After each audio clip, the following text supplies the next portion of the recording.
Miracle Mirror. Brian has a Sensei's Divine top and a counterbalance on the battlefield. He's spinning a top in his upkeep. It appears on Josh's side. He's got a Foil Island, a Scalding Tarn, along with a Tundra. This game number 2 is underway, and you can see the clock. We've got about 15 minutes. 2 counterbalances in play for Ravitz. So he has some of that of his own. Now, Ravitz will most likely never get to resolve a Sensei's Divining top. It's unclear if those counterbalances on the battlefield. I believe those are in his graveyard, actually. Oh, you're right. Okay. That is much worse. Yes. Now, here's a Meddling Mage. Snapcaster Mage is going to be revealed to counter that. Now Brian's going to spin his top. And this can just be so difficult, especially in the mirror match. There aren't Cross and Grip style cards that can get around this.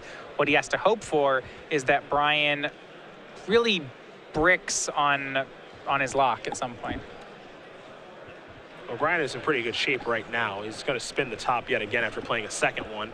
So now all one-mana spells are basically taken care of here from Ravitz. So Ravitz is going to try to have to find a way out of this situation. It's a very frustrating deck to play against at times, as Miracles. Braun-Duin will untap, he'll draw. And now here is a copy of Monastery Mentor. Yeah, so 4 Mentors in the main deck for Ravitz. None of them for Brian, but Brian does have 3 of them in the sideboard of his own. Ravitz going to play a Force of Will, removing a blue card to get that off the battlefield. That'll be good enough to take care of the Mentor.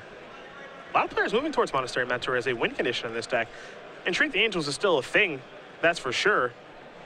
But, for Josh, he's actually got 2 Stoneforge Mystics and then a Batterskull in his main deck this weekend. Yeah, Josh with no copies of Entreat in his list. Yeah. Brian's still on them. He has 2 in his main deck. Both players with 2 copies of Dig Through Time. So some new cards have made their way into Miracles. And Dig Through Time has been an excellent inclusion in the deck. Well, here's a Mentor for Ravitz. Yeah, and we'll see whether or not Brian actually has kept a 3 in his top 3. Does Josh have life? Does he get to keep a Mentor, at least temporarily? Looks like it's going to get to resolve. Yeah, this is interesting. Mentor is a really good card to slide underneath a counterbalance lock because it is 3 mana, and typically these Miracles decks have less 3 mana spells than 2 and 1 mana spells. And then, after sideboard, it is very likely that Miracles does just sideboard out Swords of Plowshares-esque effects. However, Brian has come prepared, which is very smart. Swords will take care of Monastery Mentor, and now here's Jace the Mind Sculptor, and Josh does not want to play anymore. So, Brian Braun-Duin is going to win this match here over Josh Ravitz.